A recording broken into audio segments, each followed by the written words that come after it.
take some moments.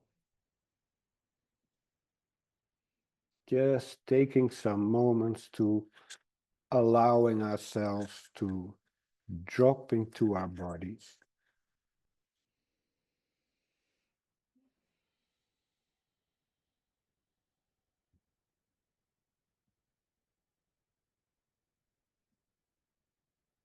And actually to arrive exactly where we are, right here, right now.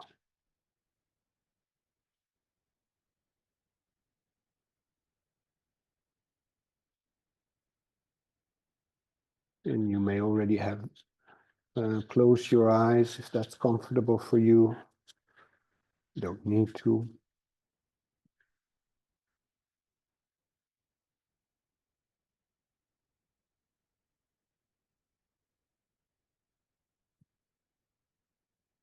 Sensing the body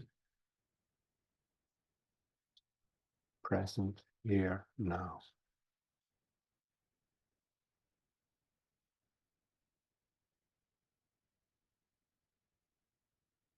And maybe even a sense of solidity,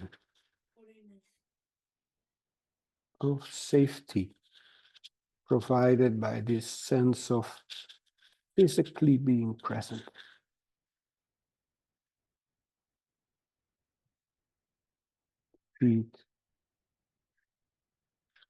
Feet,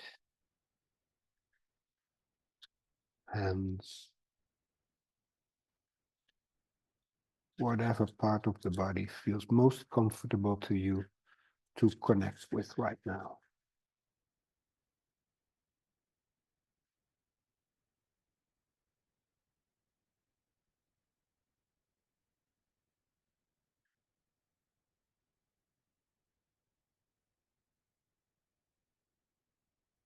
And then there's always the breath, our lifeline.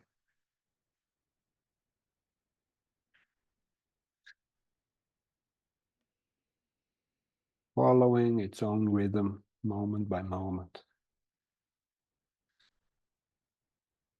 Being present for the breath in this moment.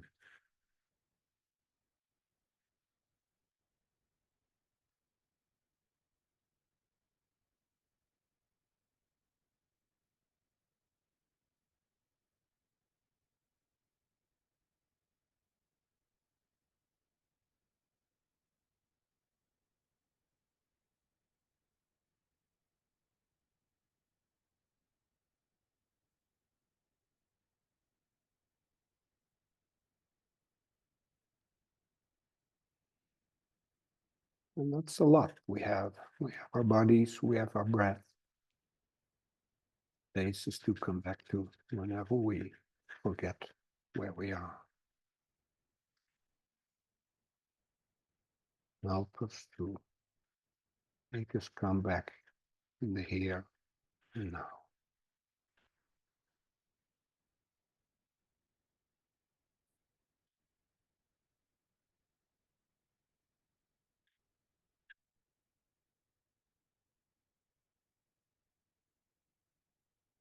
And then, in your own way and in your own time, slowly opening the eyes again if they were closed, taking in the space around you,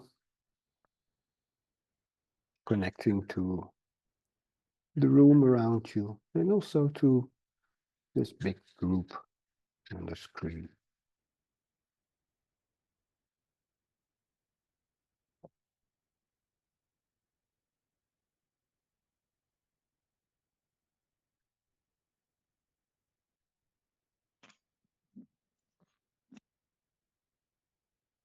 So some of you are just like me, not living in a war zone. And I was just realizing when we were meditating, it's so hard to imagine what that must be like to live in a war zone. I remember once when I was guiding an online meditation for Ukraine that some microphones were open, and all of a sudden I heard an air raid alarm coming through in the midst of our silence. And I opened my eyes and I saw some movement, but quickly everybody returned to the meditation. This alarm apparently did not mean running for shelters. So everybody continued meditation. For me, it was a total shock to hear this real life sound of war in the middle of my meditation. But for the participants from Ukraine, it was just a sound of daily life. When you're outside of it, it can be hard to imagine how it feels to live inside a war situation. But when you live in it, you have no choice than to live with this existential stress and suffering every new day again. And I guess you never get used to that. But for the ones outside of it, we cannot help but get used to it. The war is going on now for 2.5 years. It's getting less and less in the news. People talk about it less and less. Other issues in the world get begging our attention now. And the war in Ukraine tends to get just one of the things in the world, just one of the things happening in the world. And that was the reason that Julia Statny, the director of the Ukrainian Mindfulness Association, came up with the idea of this meeting, this very meeting, Mindfulness for Ukraine, a meeting of solidarity and support. A meeting to remind each other and to remind ourselves not to get used to this unjust and cruel war. And so we take a moment, a few hours today, to sit together and to reflect again from fresh what we can do from our perspective as mindfulness practitioners to support the people in Ukraine. This is not about what mindfulness can do for me, but what mindfulness can do for the world. This is about engaged mindfulness. So I'm very happy that you all showed up for tonight, for this meeting for engaged mindfulness. We're going to have a wonderful evening with many contributions, and Jon Kabat-Zinn will be kindly offering a closing talk and meditation. But let's begin with Julia Statny from the Ukrainian Mindfulness Association. Julia, please, would you be so kind to share something about how you managed to make mindfulness grow in a country in war? And just a reminder for you, Julia, and also the other speakers, that we are really bound to a 10 minutes time limit. So, Julia, whenever you're ready.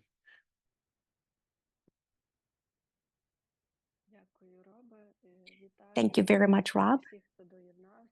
Greetings, everyone. It's a great delight of mine that you have joined our meeting tonight. Thank you for the sign of support. My heart is brimming over with silent and quiet joy and faith, a lot of faith, because this meeting today is a testimony to the fact that we can bring our arms together and we can create something beautiful even against the backdrop of this horrific war dragging on in Ukraine. I would like to tell you a couple of words about how we have been developing mindfulness in Ukraine since the outbreak of this full-scale war in Ukraine. I will also refer a little bit to the Ukrainian Mindfulness Association. This idea originated way before the war, and we invested a ton of effort to forge this beautiful professional community in Ukraine. We wanted to have teachers that would spread the light of mindfulness to other people in Ukraine, because we believe that this is something that can help them improve their lives. At the end of 2021, we were overflowing with energy and joy, and we were planning our life. We were planning as people, as mindfulness professionals, as the Mindfulness Association. However, Russia's brutal attack on our country immersed us into pain, fear, anger, sorrow. When we found ourselves in this reality and not knowing when it would end, when it all would change, we had to start living our lives at the max of our capacities. And in these horrific times, mindfulness lent a helping hand to us. And this is something that we had been cultivating within our hearts for several years.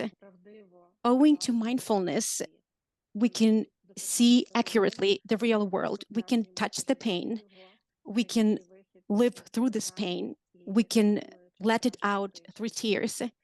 In this way, we can slow down and calm down.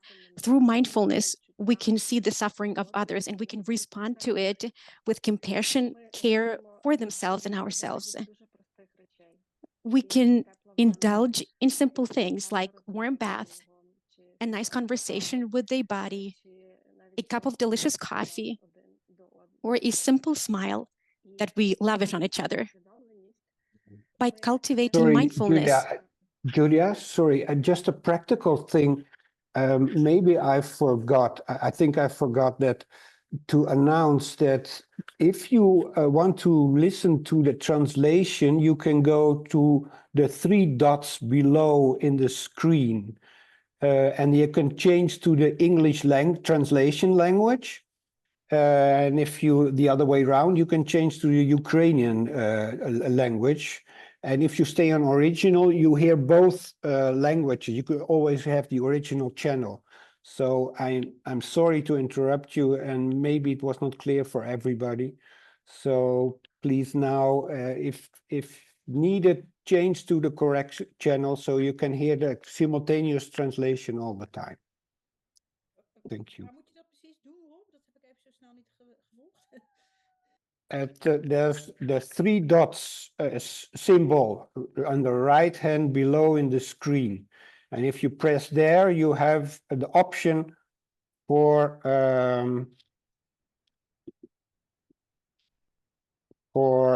translation.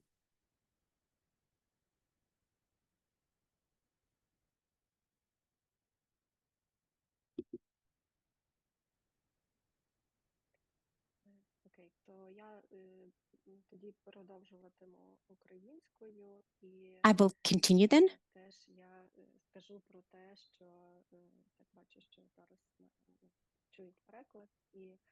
Hopefully everyone can hear the simultaneous interpretation.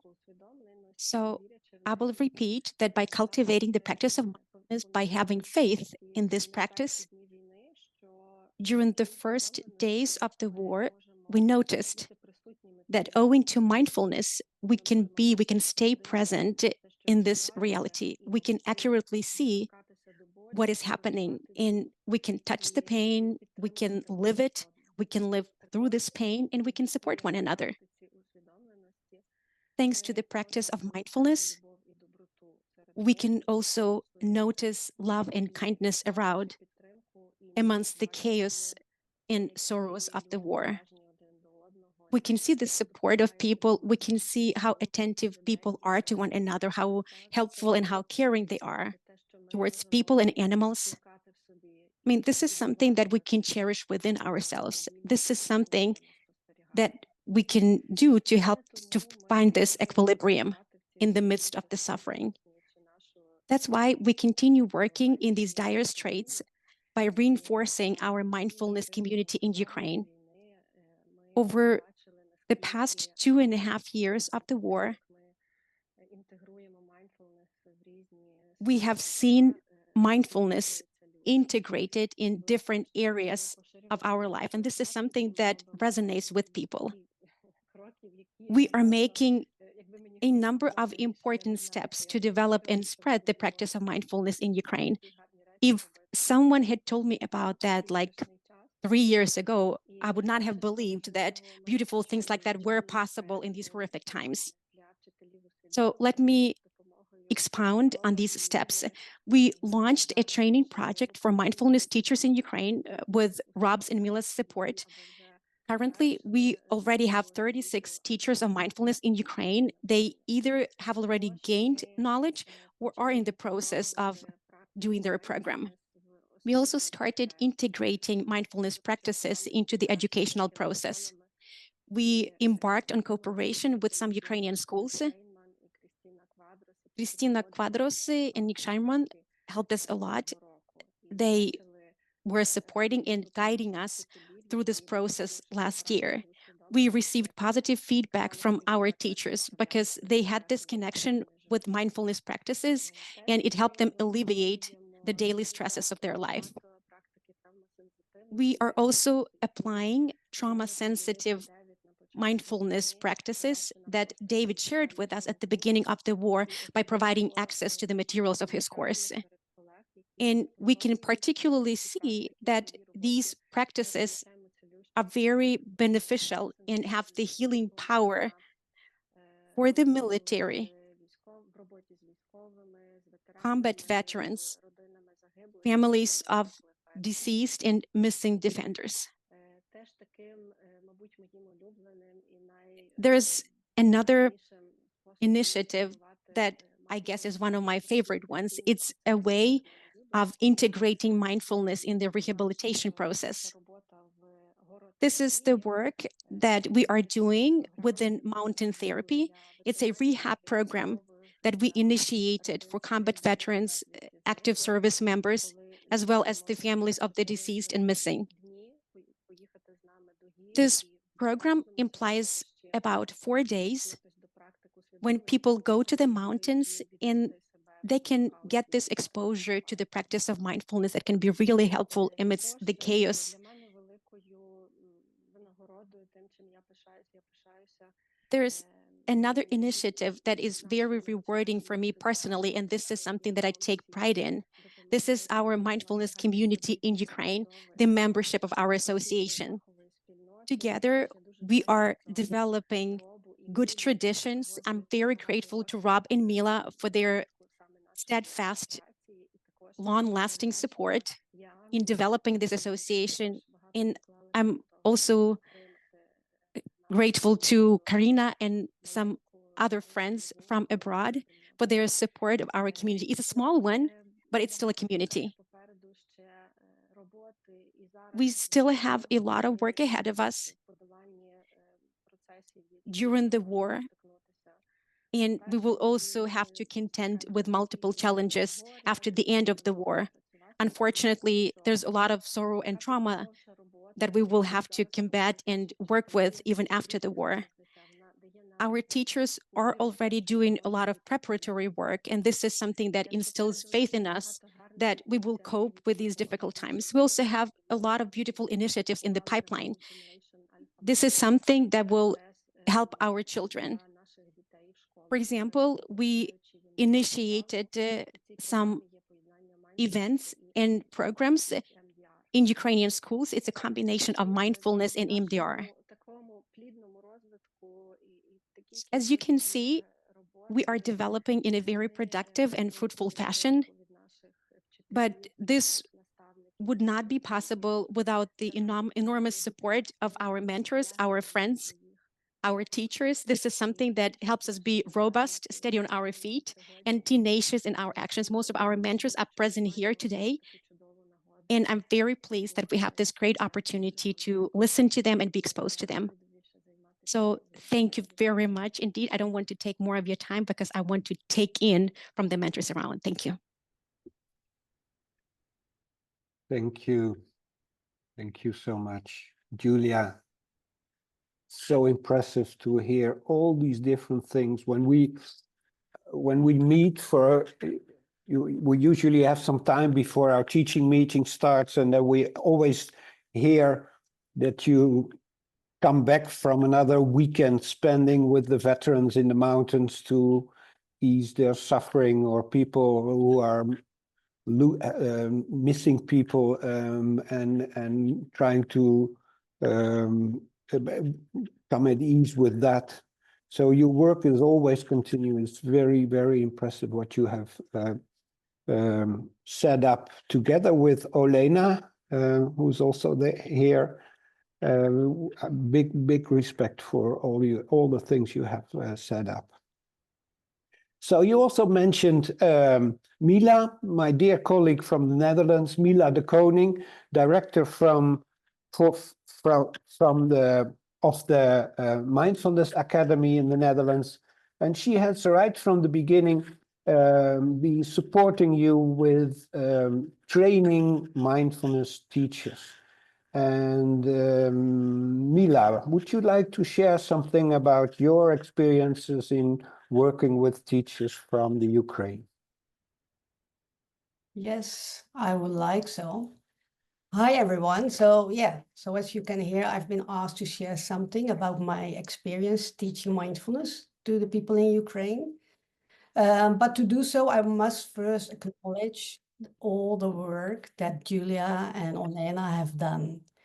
That was incredible because actually it was because of that the teacher training happened.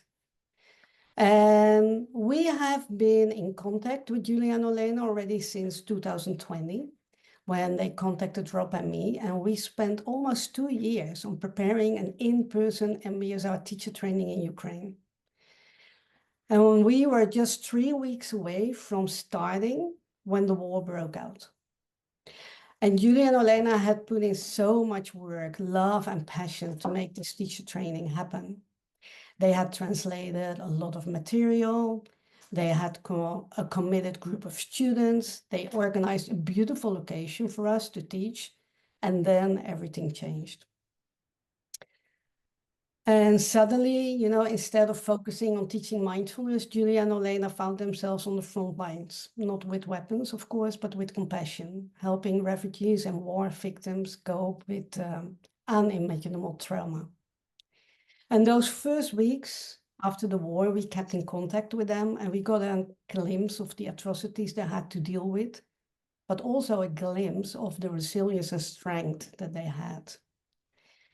And soon the conversation was also focused on mindfulness again. How can mindfulness be a resource and support people in a country under attack?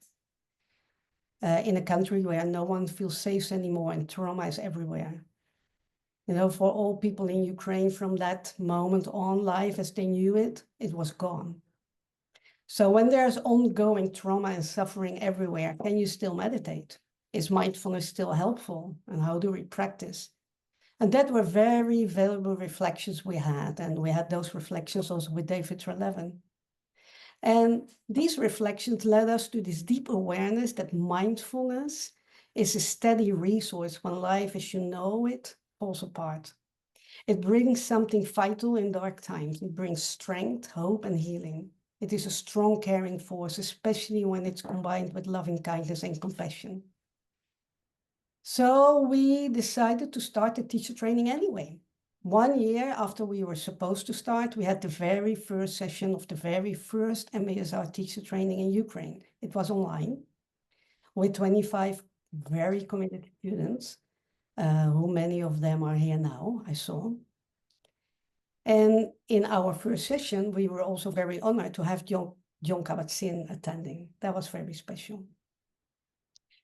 Well, if I have to share something about what it's like to teach the people in Ukraine, I would like to share about one time that I was teaching 2 days on trauma-sensitive mindfulness. And I want to share with you a picture of the group. I'm going to show this. I hope you all see the picture now. Look at all these beautiful smiling faces. It looks like we had 2 relaxing days together. It was at the end, this picture was taken at the end of the 2 days. The only one who's not smiling is me because I was trying to take the picture at the right time. But if you see that picture, it seems like we had 2 relaxing days, but that was nowhere near the truth. That very first teaching day, the day started with a lot of despair. It was the day after the attack on the dam. And this brought up so much grief, anger, and fear, and the enormity of the injustice the endless harm that's being done, the complete insanity of this horrific war, it all boiled up and it had to be voiced. And we created this safe space together so that everything could be named. Also those dark emotions that we rather not feel, they were welcome too. I was so impressed with the courage that everybody showed, to have an open heart in the midst of suffering that is messy and it's very painful, but we managed. The 2 days were, despite the despair and the suffering, also full of warmth, human connection, care, love, and even a lot of laughter. It was the strength of the mindfulness practice combined with that courageous force of compassion. The courage that these people that you saw on the picture had to show up and open their hearts in the midst of all this, and to be ready to be warriors of mindfulness and compassion in these extreme circumstances. I feel deeply grateful to be part of that journey, and I have so much respect for them. And when I spoke about this courage and the power of human connection, I said that it could be helpful to have a symbol, to remind us of this strong, courageous, caring force. Then a lot of participants all of a sudden held up a beaver on the screen. A beaver, a toy, actually. It turned out that the beaver became the symbol of courage in Ukraine due to one of our participants who was very active on Instagram. And she created a post at the time when she felt very scared and anxious during bomb attacks on the city. And she took the toy of her dog, and that toy was a beaver, to emotionally regulate herself during the bomb attacks. She was holding it. And now many Ukrainians have a beaver in the house for courage and care. So they were all showing me this beaver. And actually, I now have one too. I just want to show it to you here. It's like here. Yeah, my beaver. Because this lovely group of courageous people gave me this beaver as a present, handed over to me by Julia and Olena when they came to the Netherlands to join our MSc, Mindful Self-Compassion Teacher Training. And it really means a lot to me to have it. It made me cry and laugh at the same time. A funny detail about this beaver, you can't hear it. But if you press him, I do it like this, he makes a farting sound. So we created our own meta phrase. It goes like this, like, may we all have the courage to keep an open heart when we are deep down, in shit. And may we find the strength to live through it without letting anyone steal our capacity for love and connection. With so much gratitude and respect for all these courageous people who are taking the mindfulness teacher training and who are actually teaching mindfulness while they are living in a country under attack. And for all of us living outside Ukraine, it's very important to know, that our Ukrainian colleagues tell us how powerful it is to know that we stand with them and that we do not turn away from the suffering. This shared connection really gives them the strength to continue. Through mindfulness and self-compassion, they are finding a path forward. So that was actually what I had to share about it. Bye from the beaver.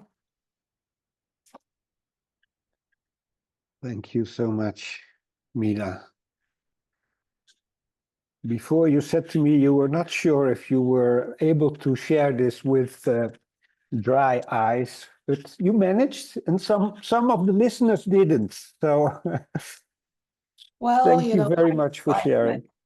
Yeah, don't mention it because then I start crying. Yeah, because it's I find it a very profound experience to teach there and to meet the suffering.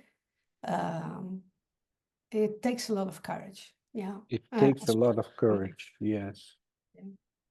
And that's why I like your phrase, your expression, mindfulness and compassion warrior. The people who are teaching mindfulness now in Ukraine are mindfulness and compassion warriors. And one of those warriors is Yulia Chachenko, one of our first students in the program. And she has offered to share something about her firsthand experience living in Ukraine and meditating and learning and teaching mindfulness. So, Yulia Chachenko, whenever you're ready, would you like to share something about your experiences?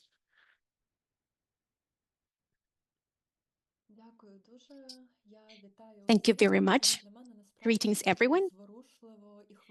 It's a very touching and anxious moment for me to be talking right now about my experience of learning and teaching in Ukraine. It's a very personal story for me. As Yulia and Mila referenced, the group that I was part of should have started in March 2022, but unfortunately, we were not able to bring it to fruition because the full-scale war started. In March 2022, my native city was occupied, so I had no clue whether I would be able to come back home and be at home. It's October 2024, and I'm talking to you right now at home in my native city.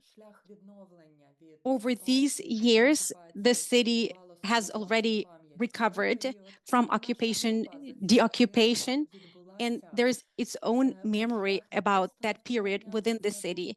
And I'm very happy that our training did take place.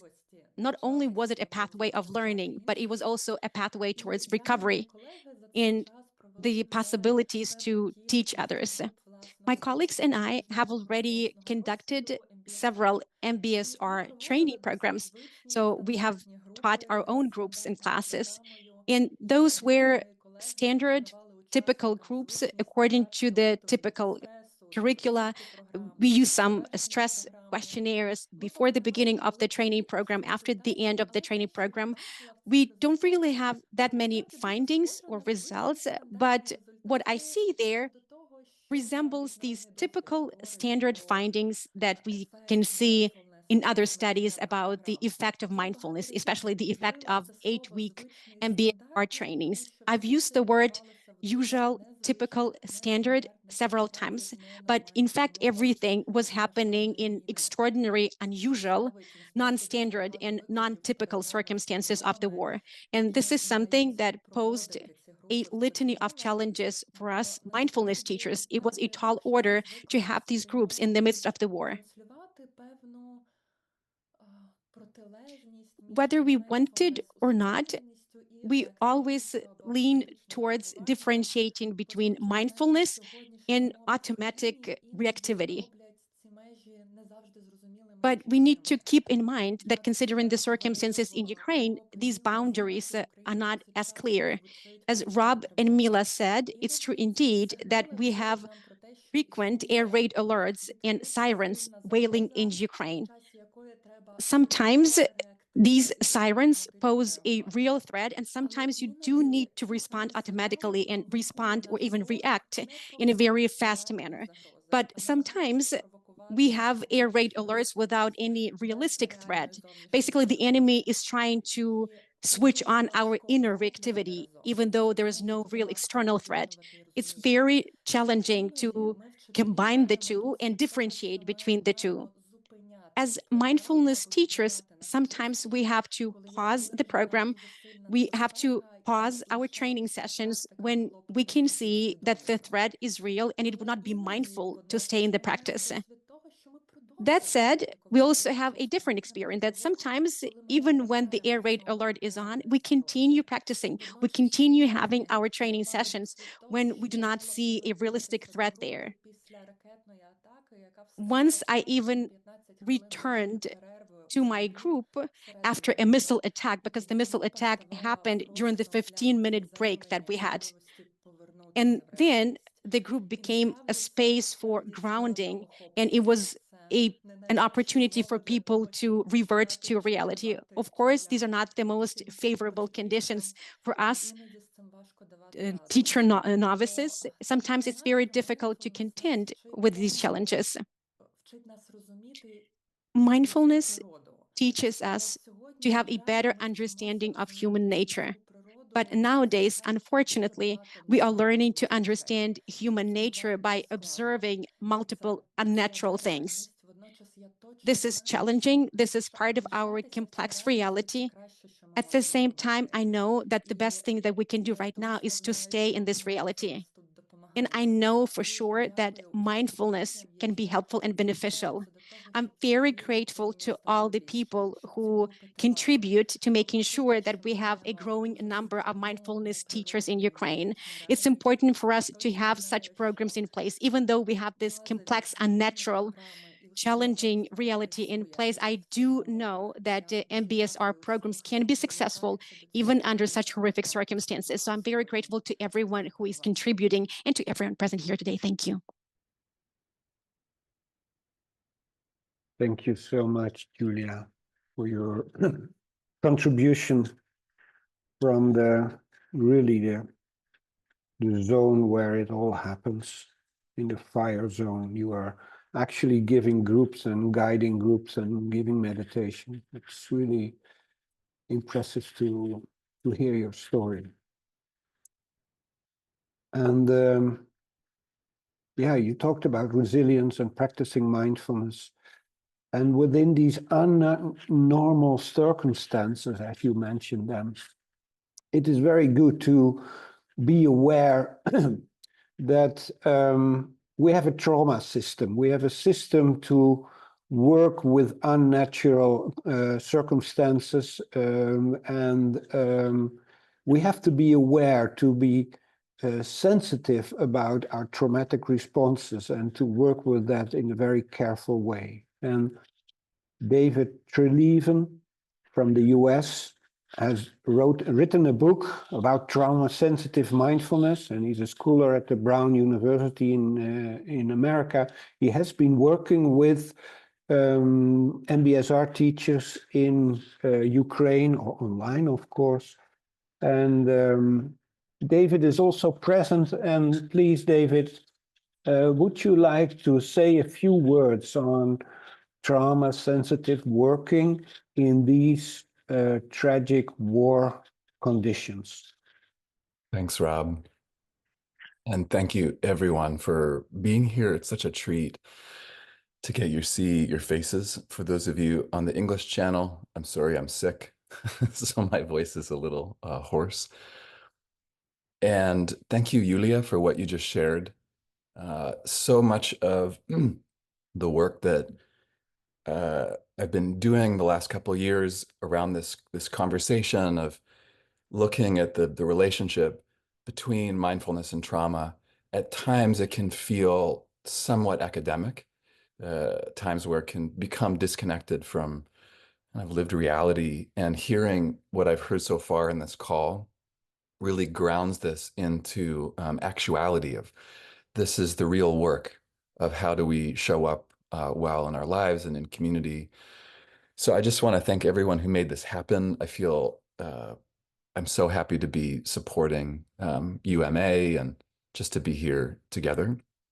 Rob mentioned this, but my work is around mindfulness and trauma and trying to really unpack where will mindfulness practices be helpful for people and groups of people who are experiencing trauma, and where are places that it could end up creating more difficulty or challenge.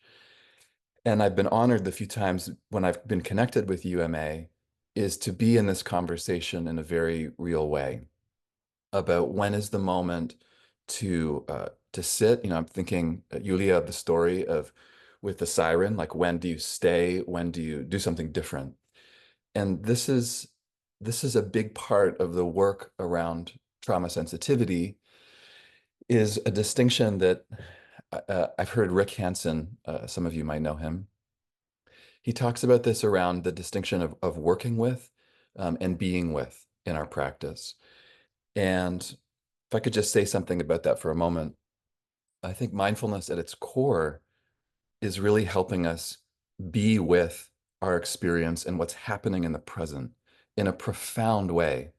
Jon, it's powerful that you're here my first exposure to mindfulness was around mindfulness-based stress reduction, and especially around people working with chronic pain, and the invitation to really turn and be with the experience in a systematic and powerful way. And then the issue sometimes with trauma is that there might be times where simply being with our experience in a bare way, it might just not be enough.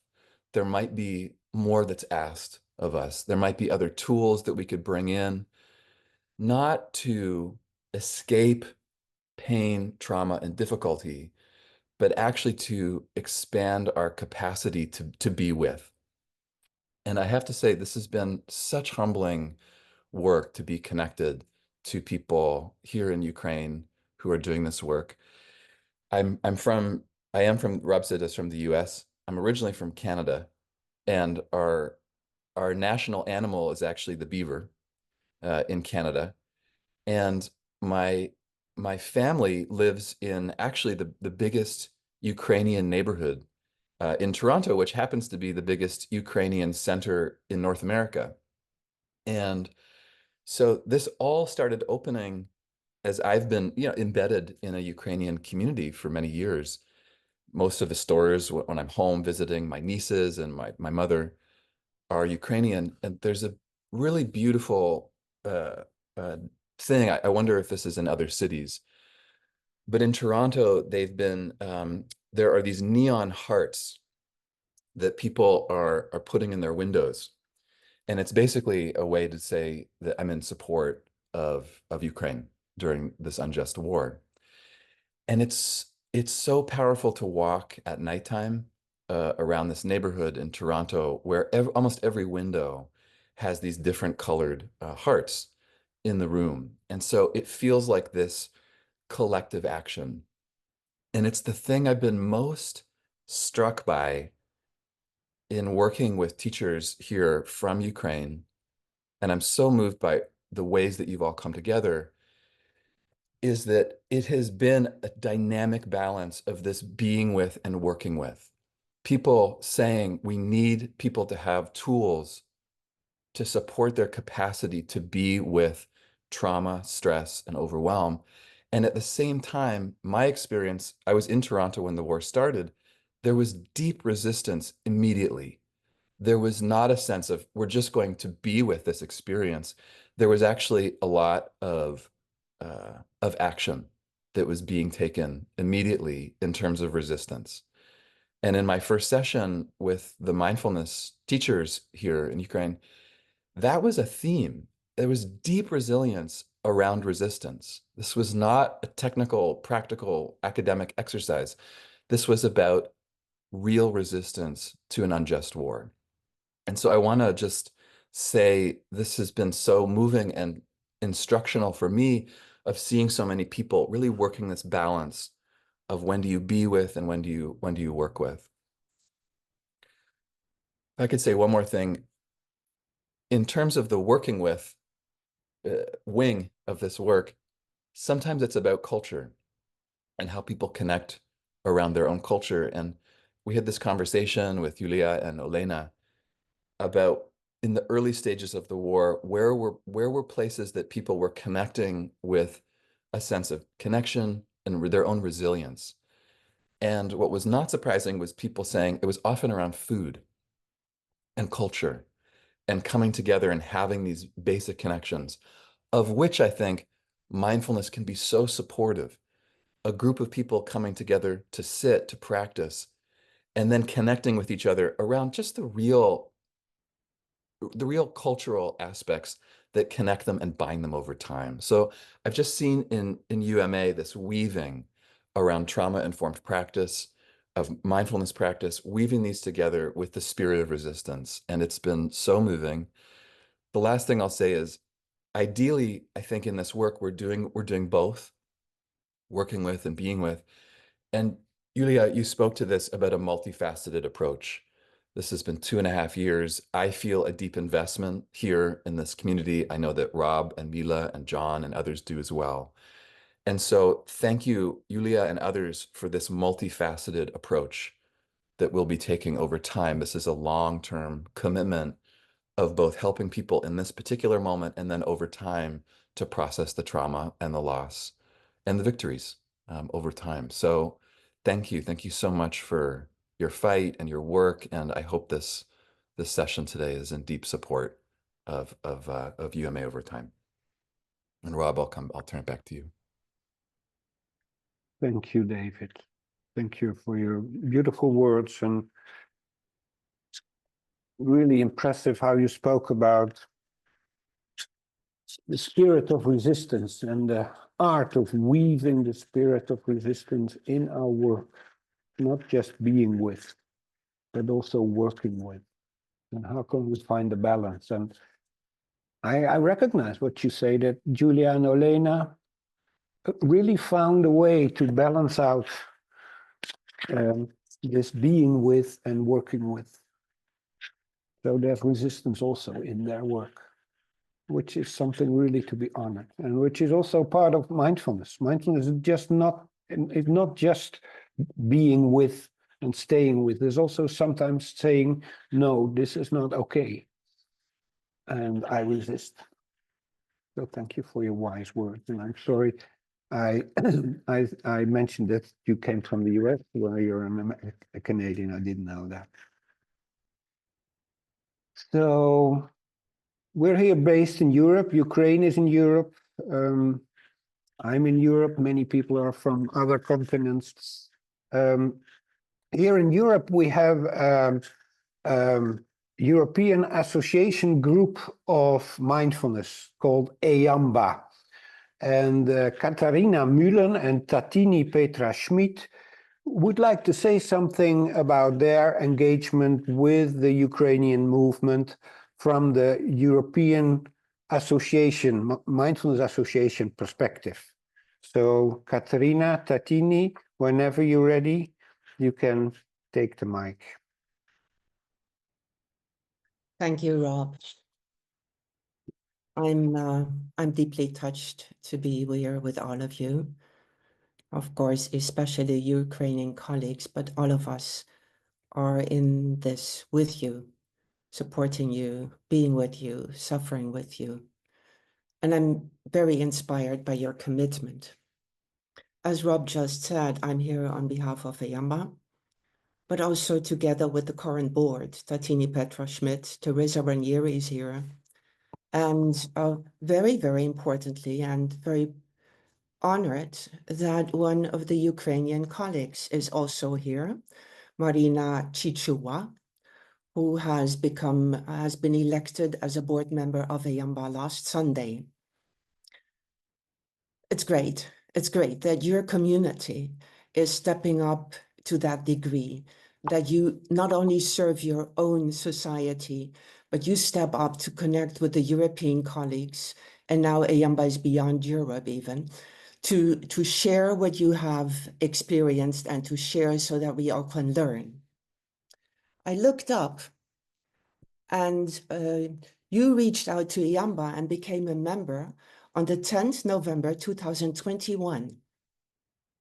And last Sunday, we welcomed Marina as board member, which is 47 months after that date. And that 47 is a super singular prime number, which all who are in numerology will look up and see that 47 is a very special number. But I'm not here to talk about numerology. I'm here to share my deep gratitude to you for what you're doing. We have been in touch ever since November 2021, and we have had several very moving contacts, very moving conversations. Fundamentally, you are in the trenches, yet not fighting with weapons against something, but fighting with mindfulness medicine to nourish hearts and minds and helping people to heal, and hopefully to prevent that experiences sediment in trauma. I really deeply honor you for that. I have experienced that creating space to be in the midst of the storm and to remember sanity and stay connected in common humanity, as you show that you do, and as several examples have already been given, that is so important. That living those moments, we remember that it's not every moment that the alarm goes off.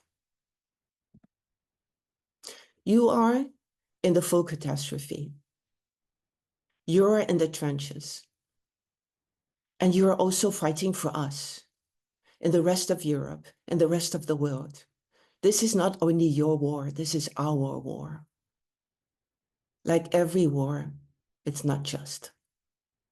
But that war shows us how there are no boundaries. There are no boundaries because we are all in that full catastrophe. But we can support. But how? Although our intention is to live in the moment, I'm begging for this war to end, to call peace, to sustain peace, to protect peace, so that we can all have the confidence that also this will pass. I'm feeling powerless. And actually, I can also say that on behalf of Ayamba. We have tried to support you. And a nice example was that you called for a program for mindfulness in schools. And within the Ayamba community, we immediately found colleagues who had a program, and you translated it. I mean, how quick you did that work is a wonderful example of collaboration. But please, as a Ayamba community, and I'm also talking on behalf of the Mindfulness World community that some of you, also Julia, you are already a member of, I'm begging you to accept our help and to ask for what you need. We want to help, but we want to help with what you really need. So please, I bow to you for your courage. I bow to you for your non-impulsive and caring response to bring your two communities to peace, moments of peace, to reduce suffering. And I'm offering you, please ask, because we wish to give.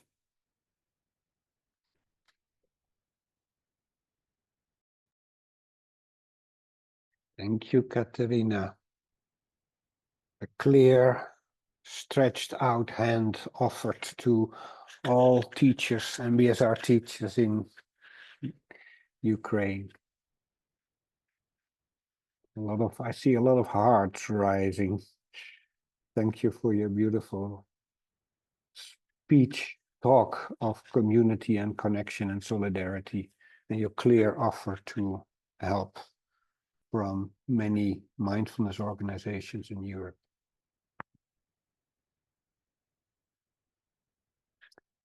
So,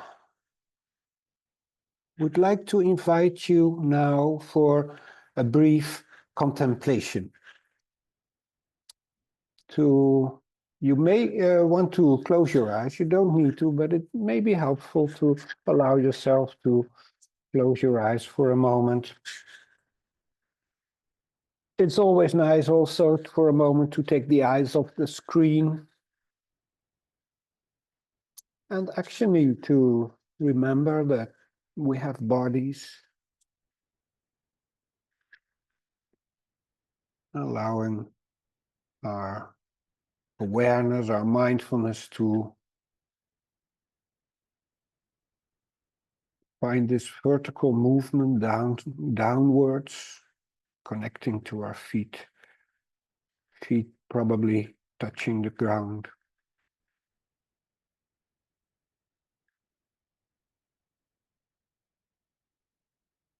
Sensing how we are seated in our chair.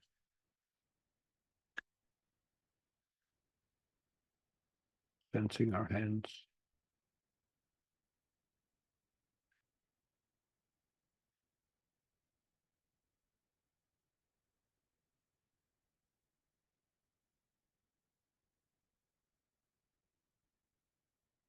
just this sense of opening. Opening ourselves to all that we've heard.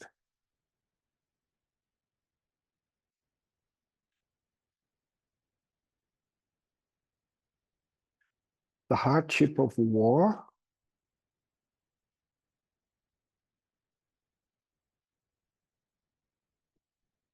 and the support mindfulness can offer.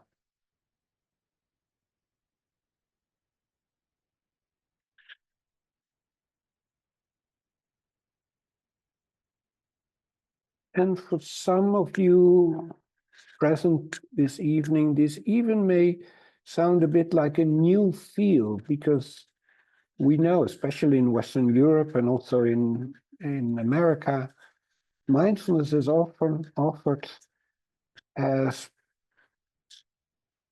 primarily a personal feel-good strategy.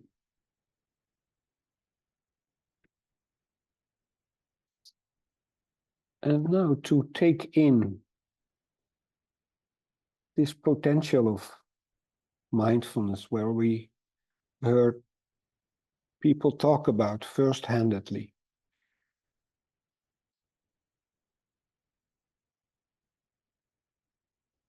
The potential of mindfulness, as Julia said it once to me so clearly, that it can save us from drowning.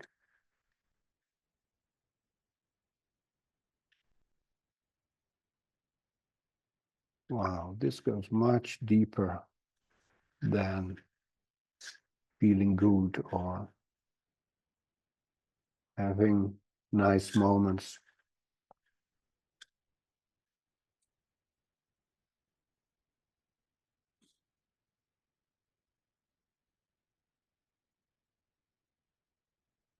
Mindfulness in existential difficulty can help us from drowning, can save us from catastrophic thinking. It can save us from drowning in anger, in sadness, in a sense of powerlessness.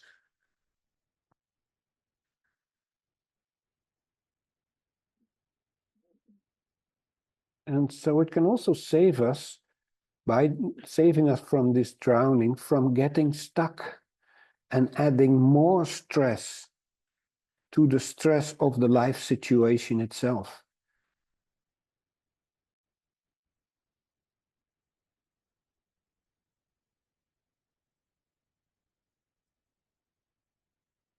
What has touched me so much so far tonight is that those first-hand reports that mindfulness can help people in the most challenging situations, in the midst of a war zone, to veer back and to move to wise action instead of collapsing.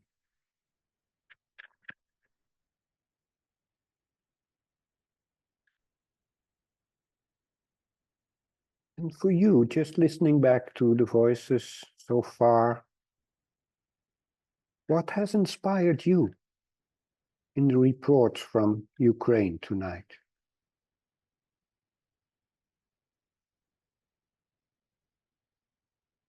When you really let it in, what has strengthened your faith in mindfulness as a superpower when facing existential difficulty?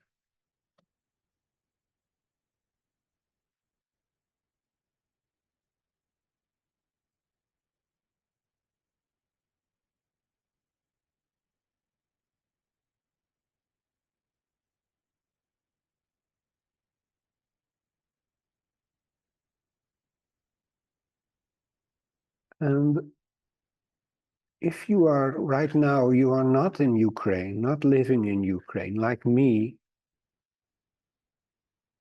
I experience this as so enriching. I feel that I take more than I give, being present here tonight and also in my teaching to Ukraine. It enriches me so much, teaches me so deeply what mindfulness can offer me also in the challenges of life.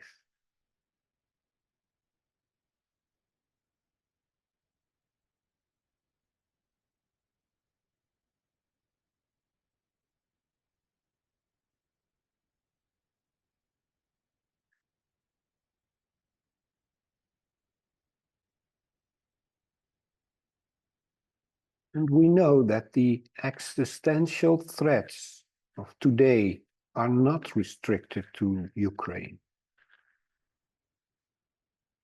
There's also war in the Middle East and in Sudan.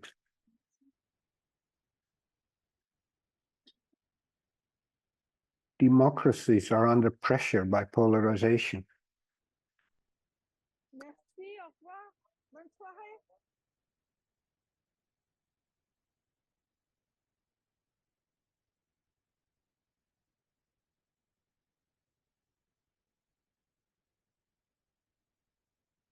Natural balances are unraveling, threatening the ecology of our planet, which is our life support system.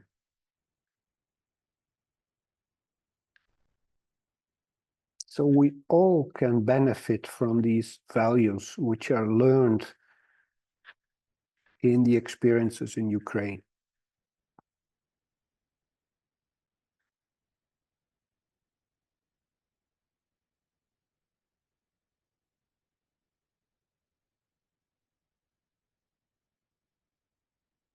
Just a few more moments for yourself, to yourself, inspired by tonight, living in Ukraine or not, this question: what is the support that mindfulness offers us to navigate dark times?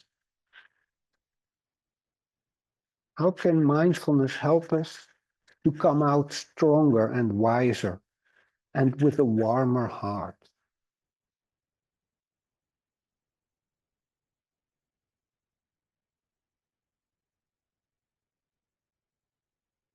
Inspired by tonight, see what words come up for you when you contemplate this question. How can mindfulness support us navigating dark times, existential difficulty?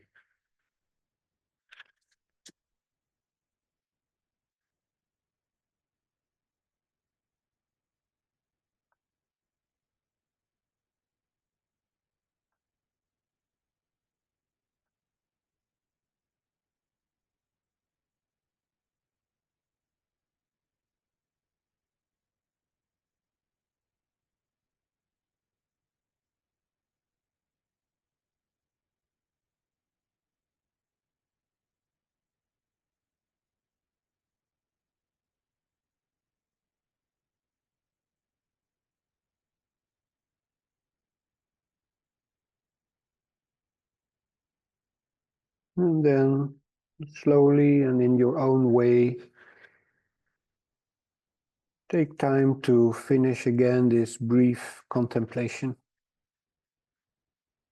allowing ourselves to take some time, maybe taking a deeper breath, opening the eyes again, connecting to the screen.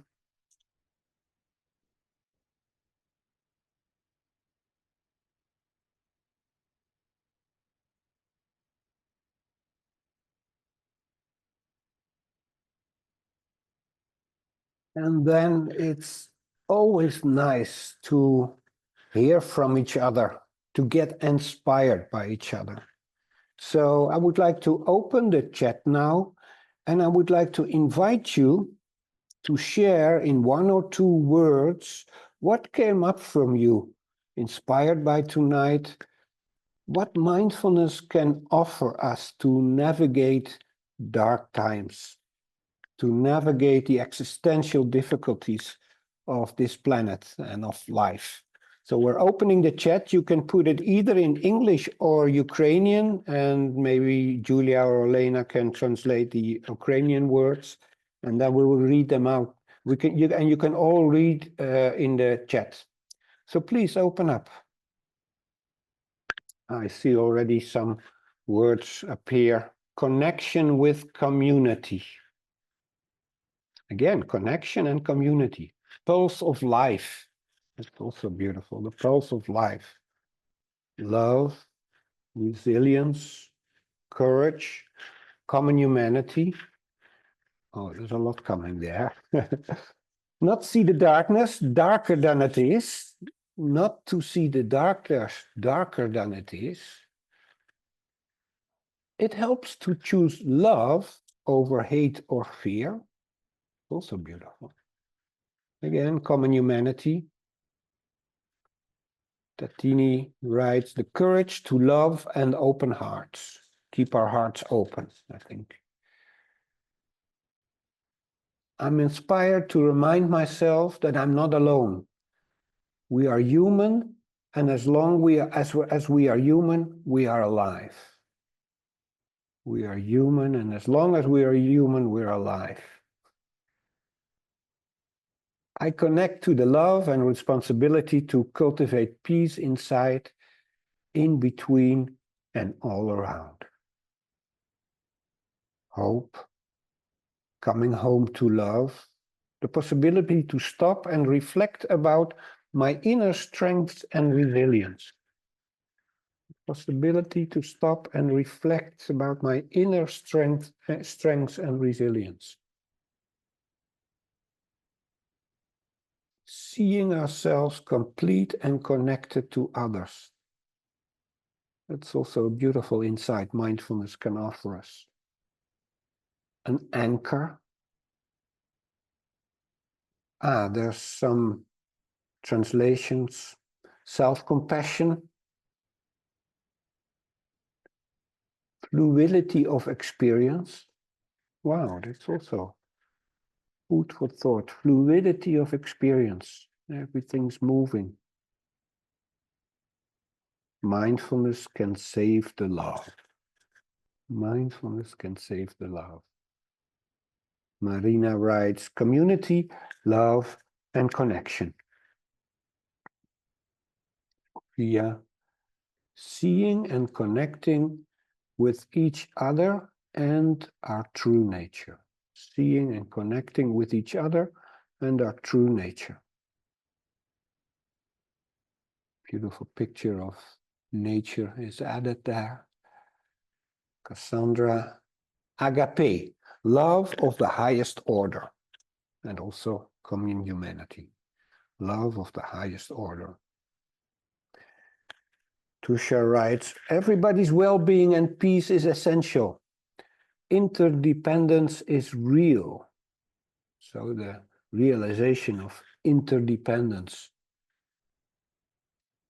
Strength, hope, healing. My heart is connected to yours, ours, to love, to our best qualities. So we're going to close the chat now in 1 or 2 moments. I'll read some more. An experiential sense of deep inner safety and peace, Amir writes. Beautiful, Amir. Tatiana, to face what is there. To face what is there. Katka says, holding space. Holding the space. Support. Kindness. Unity. Sharam, trust the process of organicity. Waking up to reality. Connecting through shared compassion. Stay open-hearted and touchable. Gratitude, solidarity. The power and beauty of community. Wisdom, common humanity again, love, hope. Wow, there's a lot. That's beautiful. Allowing the courage of others to give courage to. Allowing the courage of others to give us courage too. So, as I understand it, letting courage be infectious. Let it touch each other. Being together in emotions. Beautifully said, Julia.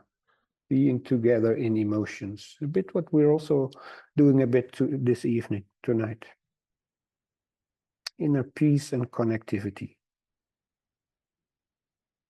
Being aware with open heart, Natalka writes. Thank you. Thank you all. Thank you all. That was beautiful. That's a beautiful reflection of what mindfulness can offer us in dear times. There's a lot of connection there, and there's a lot of sort of overarching ideas. Things that make us actually bigger than we often tend to think about ourselves. It's a beautiful sharing. Thank you very much. So,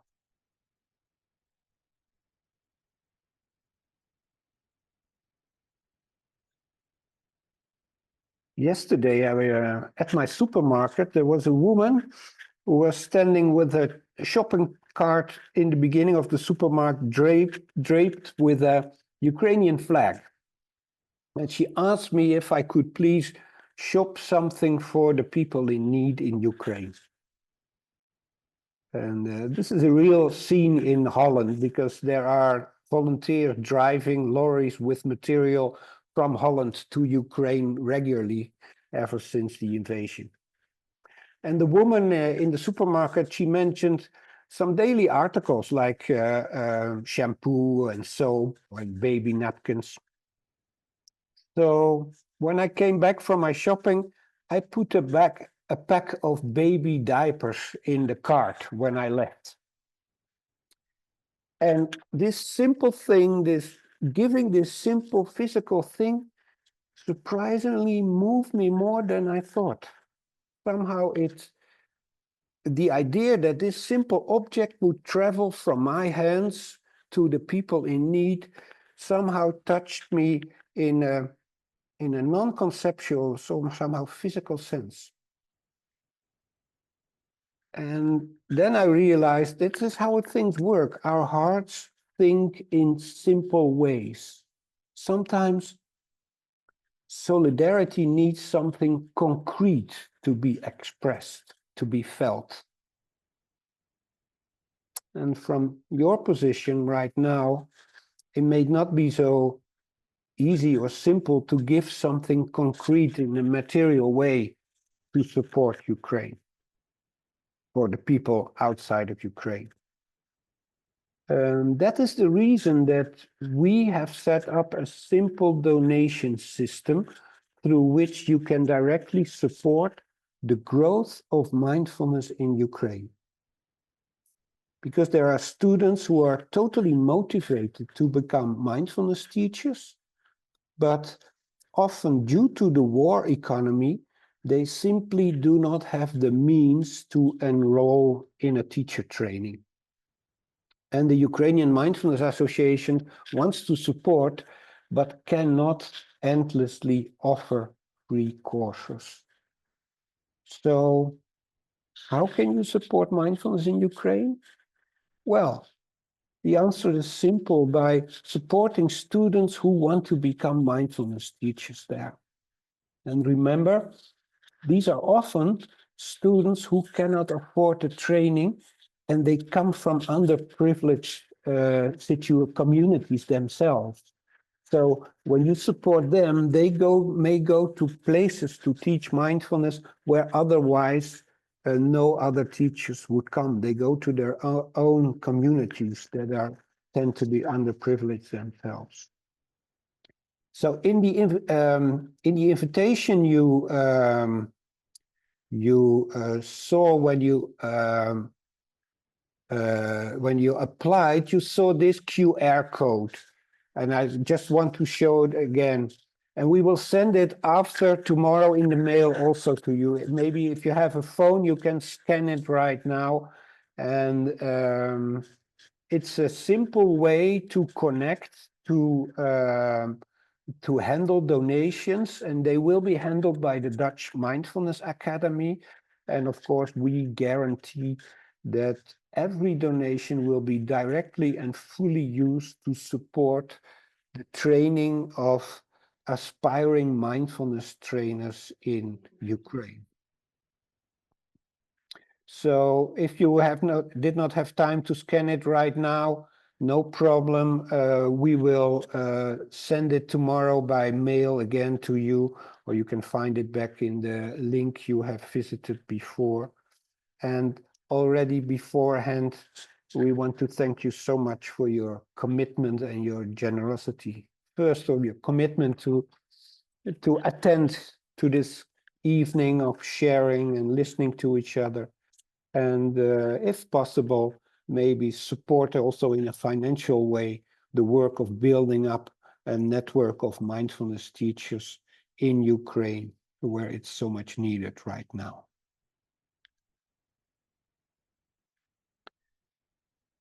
So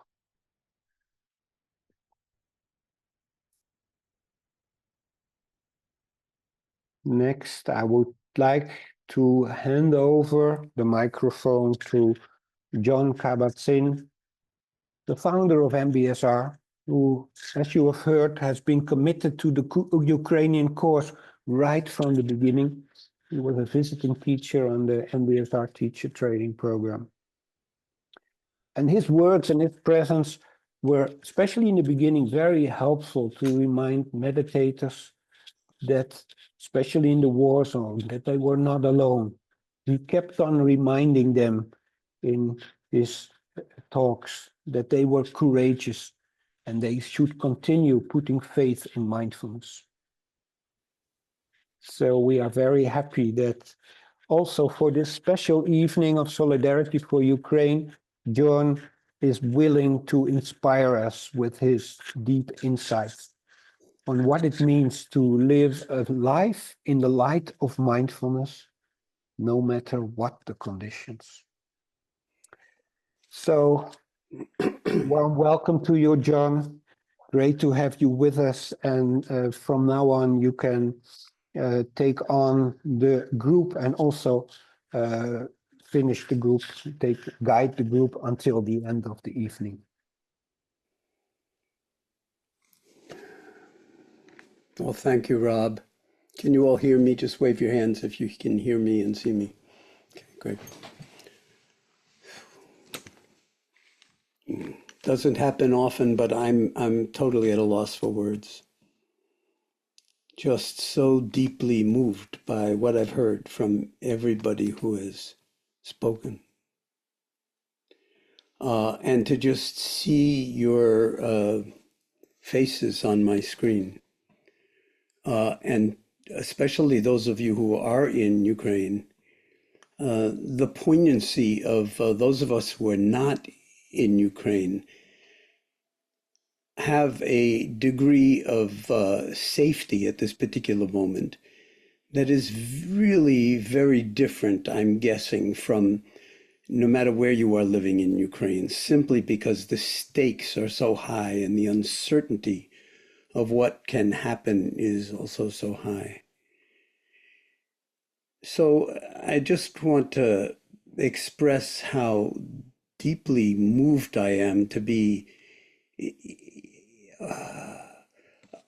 listening to this conversation, to be an invited part of this gathering of intentionality and nurturance around the deep practice of liberative Dharma, if I can put it that way.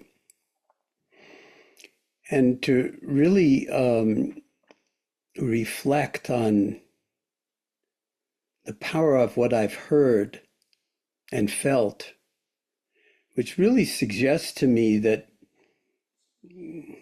we have to be very careful how we use the word mindfulness, or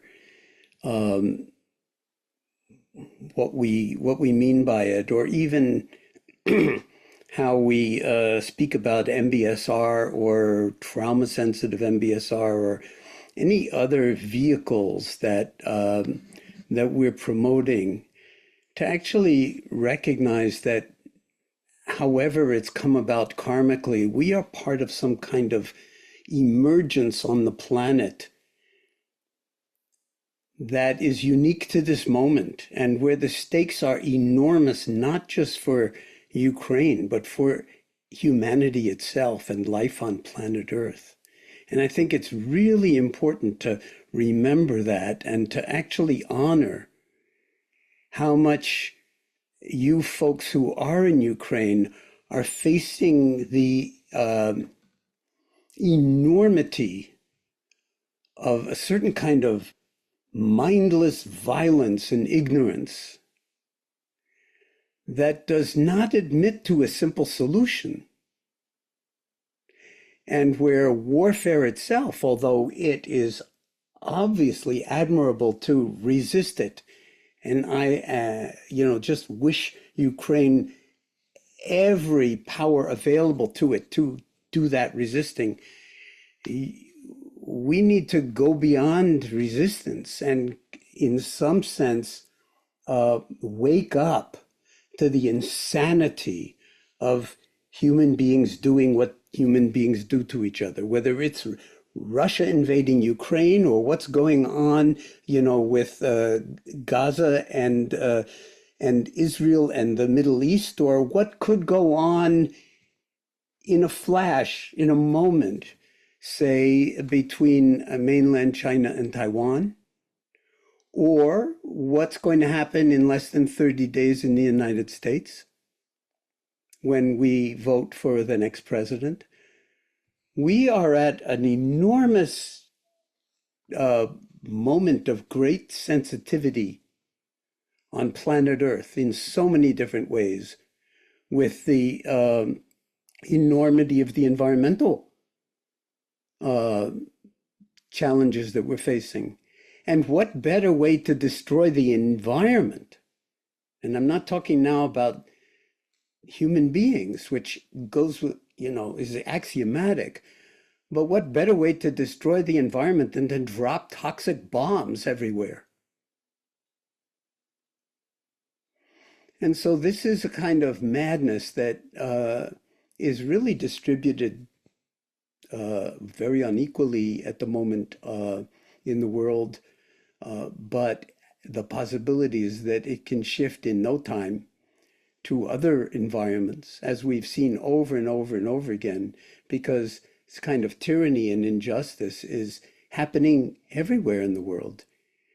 And what I admire about MBSR teachers in Ukraine is that ultimately this is a vehicle for waking up to our true nature and seeing if our true nature is capable of actually affecting some kind of revolutionary rotation in consciousness, what I call an orthogonal rotation in consciousness, where everything is the same as it was before, only nothing's the same because we now see with fresh eyes.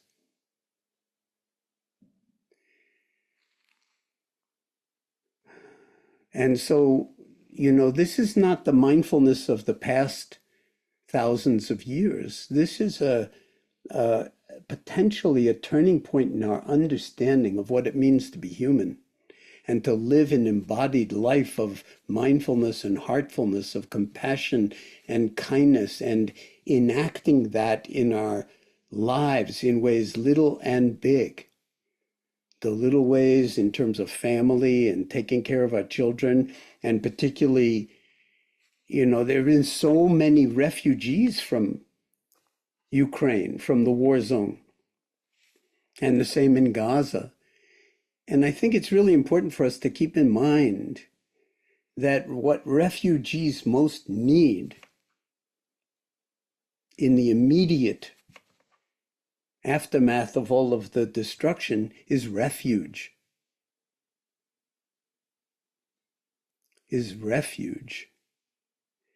Refuge from the storms, the outer storms of the bombs and missiles and everything else, and the horror of the death and destruction, and the inner storms of rage and anger and everything else that comes up that can be extremely destabilizing, even if completely understandable and justified. And so I really feel like at this particular moment in history, we have a phenomenal opportunity, and you folks are, in some sense, on the cutting edge of it and leading the way in understanding how to live in a new way where we actually move beyond killing each other as a viable solution to abstract ideas about this land versus that land. It's patent insanity.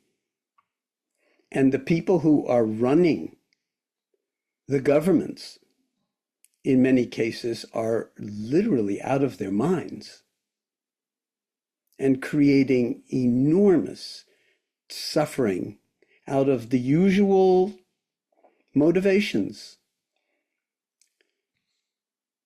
Privileging self over everything else, privileging my over everything else, privileging my country over your country, or my culture over your culture, or whatever it is. And the only real solution to this, other than ongoing cycles of warfare with ever increasing powerful weapons, including nuclear weapons and autonomous weapons, which are already being used. And this is the testing ground for World War III.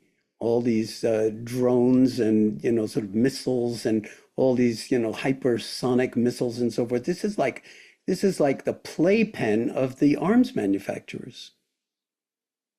And we cannot, as human beings, allow this to go on, because it's not only polluting our earth, but it's polluting our hearts. And so what better moment for Dharma in its deepest and most meaningful expression to come to the fore in ways that go way beyond whatever the scientific quote unquote evidence is for it being valuable for reducing stress or modulating pain or letting one be more basically adjusted in one's society. But where this is a wake-up call for humanity, and if you scan the horizon, when I scan the horizon, I don't see anything in the past 10,000 years of the development of human civilization and all the beauty of human civilization and all the madness of human civilization that could hold a candle to mindfulness in terms of its potential for liberation, for freedom, for waking up, for embodied compassion and a sense of belonging that allows every single person on earth to live a life of meaning and realization. And the metaphor that I often use is that of the body. And I love, Rob, that you've continually reminded us to drop back into the body. The first foundation of mindfulness in the classical teaching, the body. And over again, even from moment to moment, we get pulled off into our heads. So we need that continual reminding and to work with, not against, the resistance to even engage in that way until finally the body actually becomes, and the present moment actually becomes our default mode. And rather than be lost in thought, we switch, and the brain can follow this, I think, and has to, that we move from the default mode network being one of self-preoccupation and the continual never-ending narrative of me, myself, and I, and my own private little life and fears and hopes, to a much larger we, from the body to the body politic. And I think Ukraine is teaching us this, and that if you think about the body for a moment, if the heart and the liver went to war with each other because they didn't like the difference in the way striated muscle looks from the way the liver looks, and we say, no, we are superior to you, how long do you think the body as a whole would last? Not very long at all. And yet that's exactly what we're doing with the body politic. And if every cell of our body doesn't have an adequate blood supply, then we're going to have necrosis and cellular death, and then death of the entire organism. So this means, I mean, if we just, going back to the first foundation of mindfulness, that if we understand what mindfulness of the body is, then we will understand what the calling is for the not the future, but the very present moment for life on planet Earth, is for us as human beings, as the dominant species that is despoiling our home, to actually wake up, not a few people here and there, but all of us together, and recognize that we need each other, and everybody needs to get out of poverty, to have an adequate blood supply, however that's framed, as universal basic income or whatever it is, but that everybody's dignity requires enough to be able to live a reasonable life, and to outlaw levels of aggression and violence that cause the kinds of wars that we're seeing at the moment. They should be outlawed. We need a new way of governing ourselves. And interestingly enough, the word dharma, one of the meanings of the word dharma, the root meaning, is lawfulness. And so we need to create laws and back them up with enough leverage, so that one country cannot invade another country and say it belongs to us and this country doesn't even exist. That there needs to be an adequate immune system to say, no, you can't do that. You can't, the liver and the heart cannot go to war with each other, no matter how much one side justifies it. That it is the kiss of death, not just for human life, but the kiss of death for life on planet Earth, for all sorts of reasons. And we have other very pressing issues that need to be met at the moment now on planet Earth, including how much, global warming and pollution and all sorts of climate change issues and resource exploitation and extraction are actually killing the planet itself. So that's a very big view, but the fact is that you folks in Ukraine are actually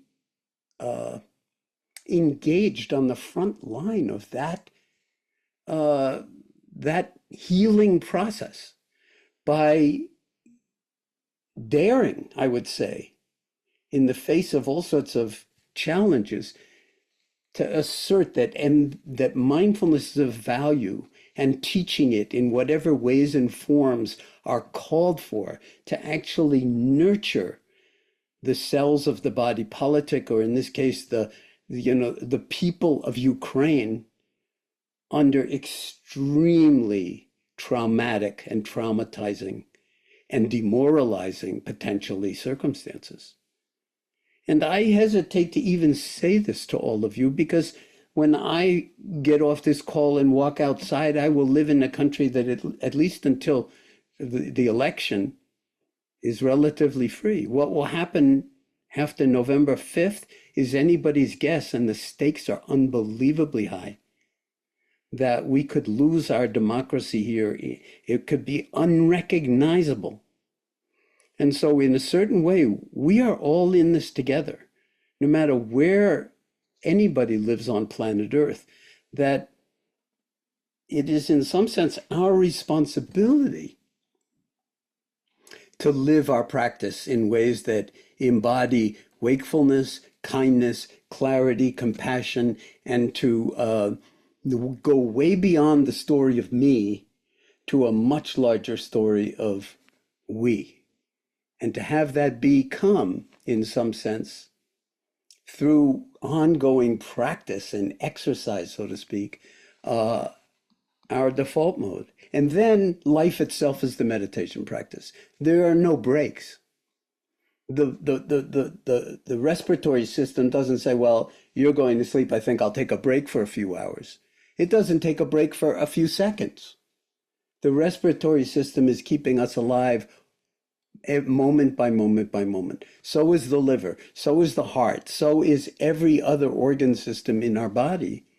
And we need to, in some sense, recognize that this is the moment for humanity to actually embody, as I like to say, the name that Linnaeus gave us as a species, Homo sapiens sapiens, the species that is aware and is aware that it is aware. And we haven't quite lived our way into it, but you folks who are teaching mindfulness or MBSR or any other form of it in Ukraine are really on the front lines of that. Just today, I got Timothy Snyder's new book on freedom. He wrote the book on tyranny. He's been to Ukraine many, many times. He's a scholar of Ukrainian history. He understands that what we call Ukraine long antedates any entity that was called Russia. That there are historical narratives that you understand that really have to do with the core of who peoples are and how we understand ourselves. And I haven't read this book yet, but he is Vladimir Zelensky blurbed it along with, a whole lot of other incredible historians. And I think, again, it's just one example that we are at a very, very fecund moment on this planet. And we're all teaching each other. And it's incredibly humbling. It's not that one book or 10 books or 10 experts or anybody is going to solve this problem for us. But I'll tell you, there's never been a more beautiful opportunity for it to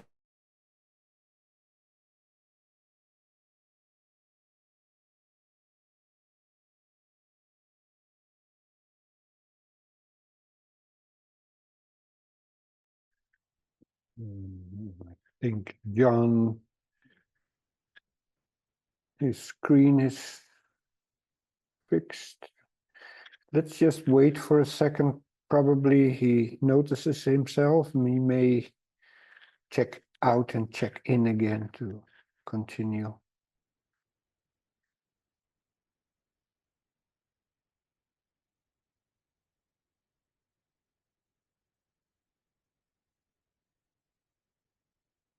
Something happened there, yeah.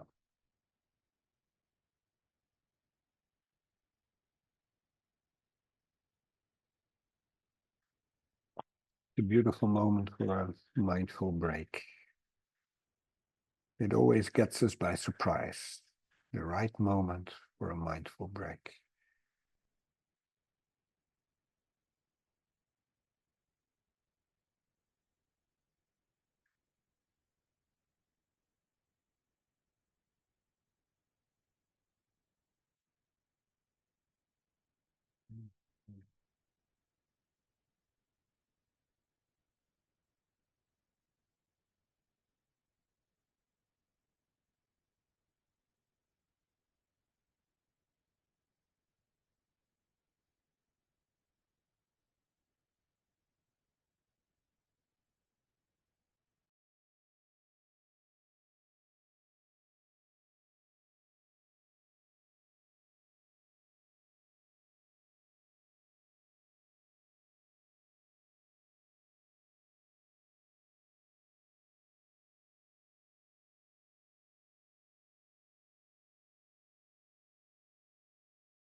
I'm watching my email, or if he may not be able to reconnect. Julia, maybe also for you, since you have had the email connection with you.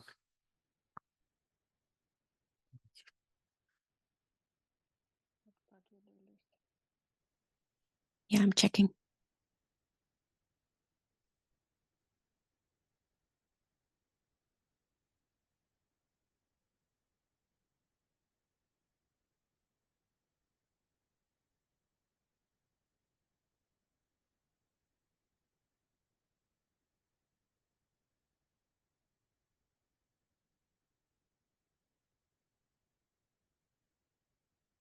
Let's spend the moments we still have the best we can. We'll keep our eyes open for the moment that Jon may reconnect again with us. And for now, maybe a nice moment to start a meditation or closing meditation. And whenever he drops in, we will let him in and you will hear him again. So if you like, prepare yourself for a brief sitting now at the end of the evening.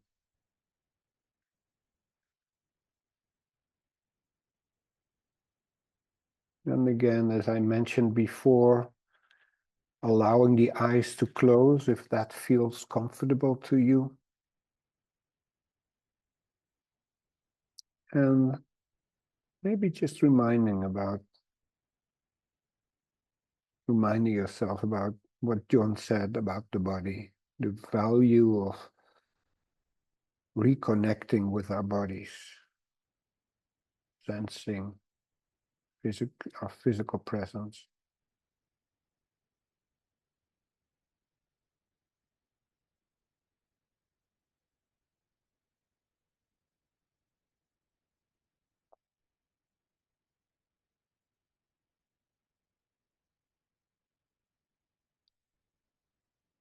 Allowing ourselves simply to be.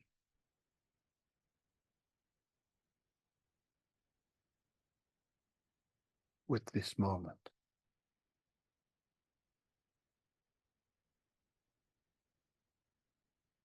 With this breath.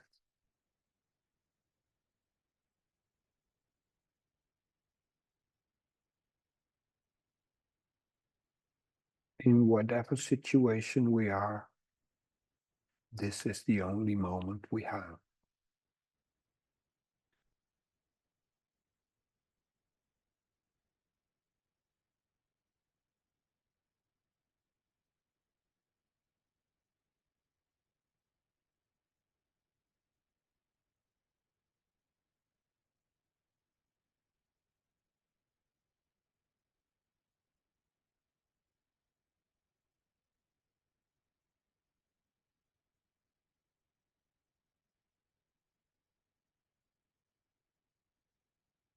And then maybe for yourself, inwardly opening a resonance box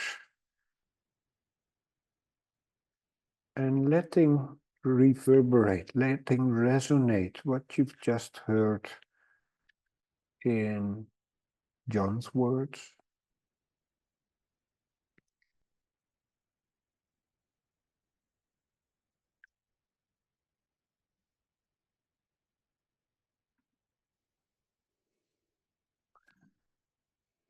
And as Jon is coming back to the group, I just started a meditation, Jon, just to let you know, and inviting people to stay with your words and letting them resonate within themselves.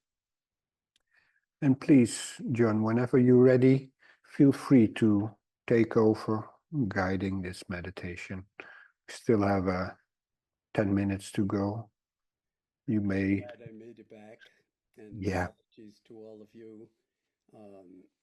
My internet just died for some reason, and so I'm linking to my phone. Hopefully it will survive for 10 minutes.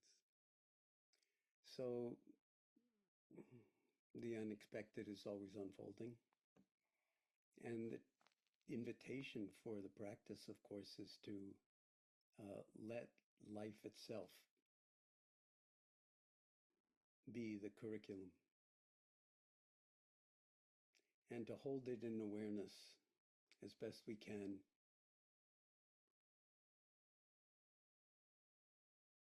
Without pushing anything away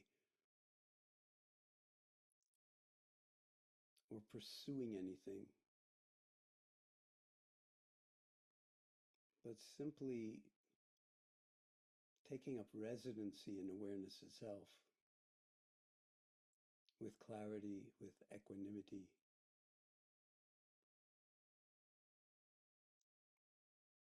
And actually, as I was saying when I lost the internet, taking refuge, so to speak, in wakefulness,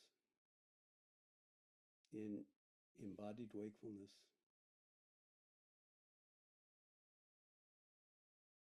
as one cell of the boundless body politic of not just humanity, but life itself expressing itself in this moment on planet Earth, and allowing yourself to be at home in your own skin, in your body, in your heart, in your mind,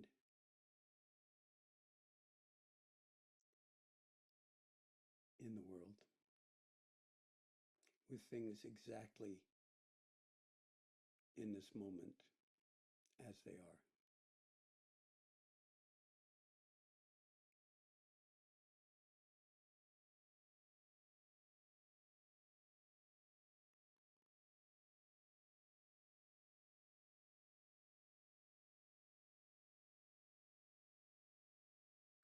And recognizing the boundless spaciousness of awareness itself.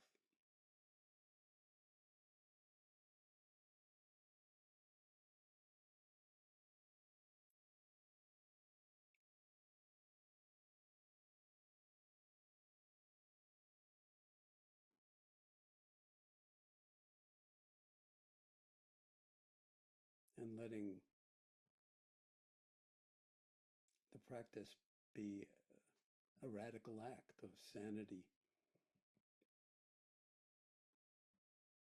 a radical act of love, a radical act of wisdom, a radical act and a signature of belonging, of being fundamentally okay, even in the midst of the full catastrophe of the human condition.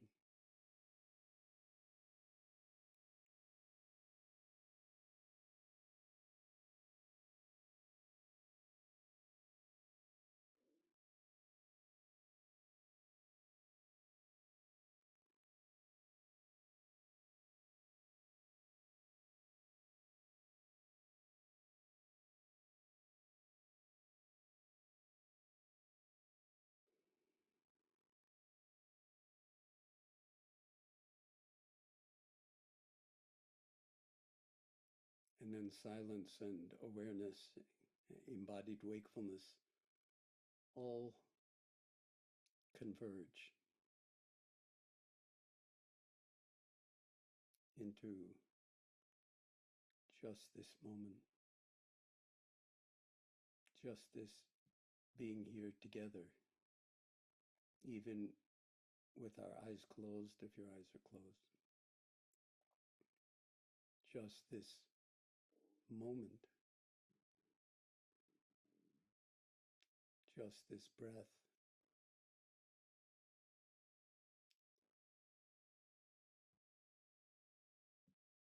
As Rumi said, just this being human.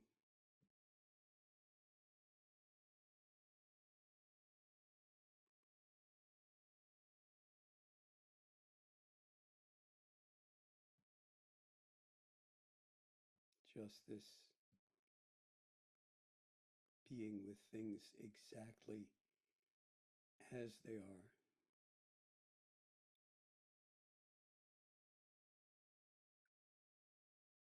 this timeless moment we call now.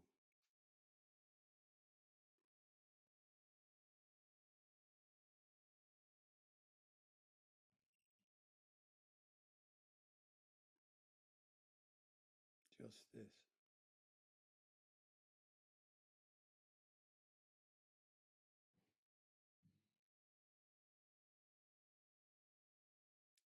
Just this.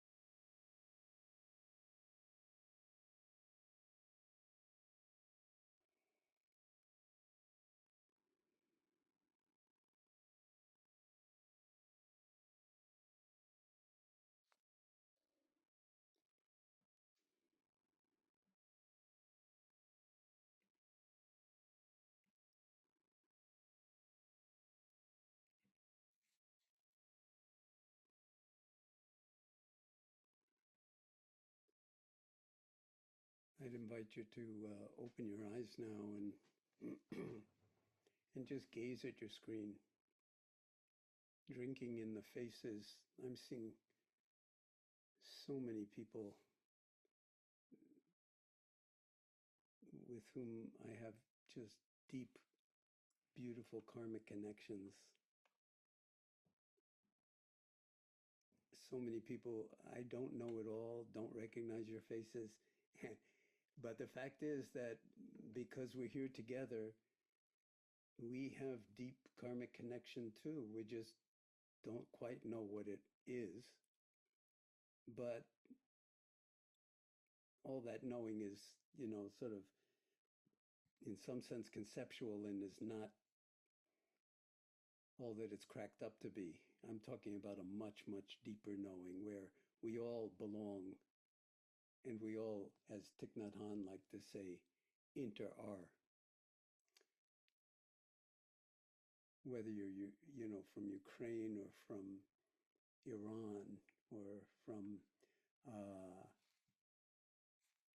France or Germany or Belgium or Ireland or any of the countries that I know you're inhabiting at this particular moment, including, of course, the US and Canada and many others. But just taking a moment now in silence and drinking in the beauty of every single person here. A full universe of complexity, possibility, accomplishment, love, creativity, and what we're carrying. The root meaning of the word to suffer, what we are carrying. And perhaps our practicing together in this way will help us carry what it is that we're carrying with a little bit more lightness of being, a little bit more or a little bit less making everything personal about I, me, and mine, and much more about a collective heart sharing, love affair of we. And we're just in the early stages of this, folks, but I can't express strongly enough my own feeling of privilege to have been part of this gathering today. And I want to thank all of the organizers in Ukraine as well as in Holland and every place else that somebody has contributed to making this happen. And I also want to thank Olia, who's translating away in the most beautiful, committed, engaged fashion to make it possible for us, even if we don't know each other's languages, to share in some space that goes way beyond the words, but absolutely necessitates understanding the words. So thank you so much, Julia. And then I'm going to just pass it over back to you. If I can find you, Rob. Yes. Out. Thank you so much, Jon. Thank you very, very much for your presence and for your actually speaking from the heart. I mean, I feel so much the direct connection when you speak. You just leave everything behind and just speak what comes up in the moment with all the frustration and the anger and the love and the openness and the sense of connection. And I think that's what's needed most in these dire times, and especially in meetings like these. So thank you for your contribution. And thank you all, folks, everybody joining in and staying, for some people late. In Ukraine, it's already an hour later than in Europe. And being present here and contributing in meditation and in input in the chat. And thank you so much, Julia and Olena from the Ukrainian Mindfulness Association, because you have created this. I mean, not just this evening, but the whole growing of mindfulness and mindfulness teachers and mindfulness applications in the Ukraine. And you are always on the ball. You're always working and you're always creating new things. And also this meeting was an idea of yours. So you all made it happen.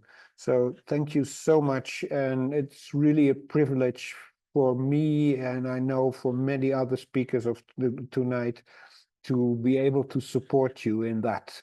And as I said earlier this evening, I get more out of it than I give when I can serve your organization and teach to the people who are so courageous to practice mindfulness and hand on mindfulness to other people in need in Ukraine. So thank you very much, and especially to everybody in Ukraine. I see a lot of Ukrainian names in the screens. It was so good to see you again. Most of them I know from the teacher training, and it's so wonderful that and I hope you got some lifted spirit, that you see that so many people from other countries and continents are here to actually be with you and to feel with you and to support you. And so thank you very much for being together this evening. For me, it was a big uplifting my heart, and knowing that we are not alone. And who knows what will be in the future, what other events are possible, can come from this one and from future events. So thank you all very much. And with a big wave, I think it's a beautiful way to say goodbye to each other, to wave to each other and see each other next time, maybe online, maybe real life. Have a great rest of the day and evening, and see you next time. Bye-bye. Bye-bye now.